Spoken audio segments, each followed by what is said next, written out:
Next देखिए class आपके पास MCQs number 26 है। इसके अंदर आपसे कहा हुआ है गैमा फंक्शन ऑफ 2 की वैल्यू बताएं क्या होगी। फर्स्ट ऑप्शन है 0, सेकंड ऑप्शन है 1, थर्ड ऑप्शन है 2। आप लोगों को मैंने गैमा फंक्शन का लेक्चर करवाया हुआ है, यूट्यूब पे अपलोड भी किया हुआ है। गैमा फंक्शन ऑफ 1 और गैमा फंक्शन ऑफ 2 की वैल्यू हमेशा आपके पास इक्वल टू 1 आती है, तो यहाँ से आपका सेकंड ऑप्शन जो है वो करेक्ट होगा, इसीलिए करेक्ट ऑप्शन के अंदर मैंने इसका आंसर लिखा हुआ है 1। नेक्स्ट आपके पास क्वेश्चन नंबर 27 है। 27 के अंदर है कि in gamma function restriction for n is. आप जब गैमा फंक्शन की बात करते हैं तो उसके अंदर एन इंक्लूड हो रहा होता है, उसके ऊपर क्या रिस्ट्रिक्शन होती है। तो इसके ऑप्शन में है, पहला है कि इसके ऊपर रिस्ट्रिक्शन होती है कि एन इक्वल टू 0 होना चाहिए, एन इक्वल टू 1 होना चाहिए या एन ग्रेटर देन 0 होना चाहिए। अब जो गैमा फंक्शन होता है वो बेसिकली आप किसी भी नंबर का निकाल सकते हो, बट वो नंबर पॉजिटिव नंबर होना चाहिए, नेगेटिव नंबर का गैमा फंक्शन एग्जिस्ट नहीं करता। तो यहाँ पे जो गैमा फंक्शन की इंपॉर्टेंट कंडीशन है वो करेक्ट ऑप्शन होगा एन ग्रेटर देन 0, यानी पॉजिटिव नंबर, तो यहाँ पे आ जाएगा इसका correct option n greater than 0। Next आपके पास आ जाता है MCQs नंबर 28। यहाँ पे है कि अगर आपके पास अल्फ़ा इंटू अल्फ़ा प्लस 1 का पोचार्मर फंक्शन हो तो वो किसके इक्वल आता है। फर्स्ट ऑप्शन है alpha plus n into alpha का पोचार्मर फंक्शन, सेकंड है अल्फ़ा प्लस एन, थर्ड है अल्फ़ा।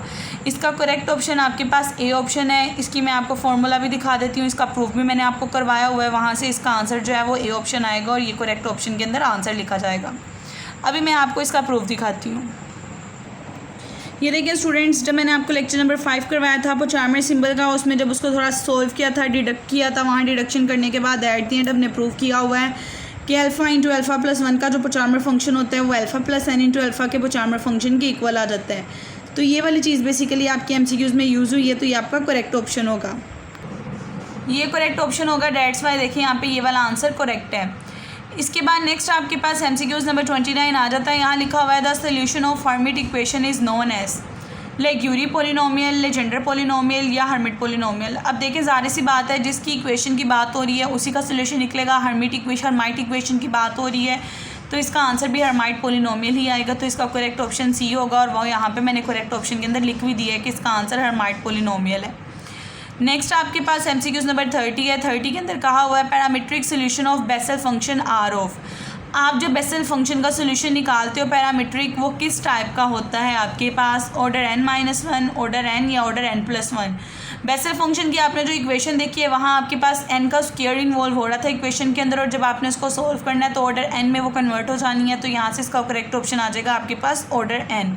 ये इंपॉर्टेंट MCQs हैं, ये आपके पास डिफरेंट वे से पूछे जा सकते हैं। लास्ट टाइम के पेपर में यही वाले MCQs आए हुए थे, आपने इनको अच्छे से बच्चों डिस्कस कर लेना है, देख लेना है। नेक्स्ट आपके पास MCQs नंबर 31 आ जाता है। 31 में देखिए आपसे कहा हुआ है कॉन्फ्लेंट हाइपरज्योमेट्रिक इक्वेशन आल्सो कॉल्ड। अब आपके पास यहाँ कहा हुआ है कि कॉन्फ्लेंट हाइपरज्योमेट्रिक इक्वेशन का दूसरा नेम क्या है, हाइपरज्योमेट्रिक इक्वेशन, हर्माइट इक्वेशन या नन। कॉन्फ्लेंट हाइपरज्योमेट्रिक इक्वेशन का एक ही नेम है, वो हाइपरज्योमेट्रिक नहीं हो सकती क्योंकि इसके अंदर 4 वेरिएबल इंक्लूड हो रहे होते हैं, alpha beta gamma x. Hermite equation भी नहीं हो सकती, तो इसका आंसर आपके पास नन करेक्ट है, इसलिए करेक्ट ऑप्शन के अंदर मैंने इसका आंसर नन लिखा हुआ है। नेक्स्ट आपके पास MCQs नंबर 32 आ जाता है। 32 के अंदर आपके पास है कि any function is set to be normalized. किसी भी फंक्शन को आप नॉर्मलाइज कब कहोगे। आपने एक बात याद रखनी है, आपके पास कोई भी फंक्शन नॉर्मलाइज फंक्शन तब होता है अगर वो 0 पे 0 आंसर दे और उसका डेरिवेटिव लेके 0 पुट करें तो वो आंसर 1 दे। अब इसका फर्स्ट वाला ऑप्शन देके वहाँ लिखा हुआ है 0 पे 0 आंसर दे, सेकंड है उसका डेरिवेटिव 0 पुट करें तो इक्वल टू 1 आंसर आएगा। अब सी में लिखा हुआ है कि बोथ ए एंड बी, तो नॉर्मलाइज की डेफिनेशन में ये दोनों स्टेटमेंट का होना मस्ट है, तो डेट्स वाई इसका सी ऑप्शन करेक्ट होगा। आप कहोगे करेक्ट ऑप्शन सी था, तो मैंने करेक्ट ऑप्शन के अंदर उसका आंसर लिख दिया। नेक्स्ट आपके पास MCQs नंबर 33 है कि बेसल फंक्शन -1 का किसके इक्वल होता है, -n का आपके पास। अब इसका आपके पास प्रॉपर्टी के थ्रू हम बताएंगे किसके इक्वल आता है। फर्स्ट वाला MCQs ये है कि -1 की पावर n हो, बेसल फंक्शन ऑफ n आ जाए आपके पास। सेकंड ये है कि -1 हो और साथ में बेसल फंक्शन ऑफ n आ जाए या बेसल फंक्शन ऑफ n आ जाए। अब बेसल फंक्शन की प्रॉपर्टी होती है जब यहाँ -n आ रहा होता है, जब वो +n में कन्वर्ट होता है तो साथ में -1 की पावर n भी आ जाता है। ये -n जब बाहर निकलता है बेसिकली +n में कन्वर्ट होने के लिए साथ साथ -1 की पावर n आता है। इसका मतलब इसका फर्स्ट ऑप्शन करेक्ट होगा according to the properties of Bessel function. तो यहाँ से आप करेक्ट ऑप्शन के अंदर ये वाली चीज़ लिख दोगे कि फर्स्ट MCQs इसका करेक्ट MCQs था। इसके बाद नेक्स्ट आपके पास आ रहा था MCQs नंबर 34। इसके अंदर आपको कहा हुआ है 2n of h of n -1 x किसके इक्वल होता है।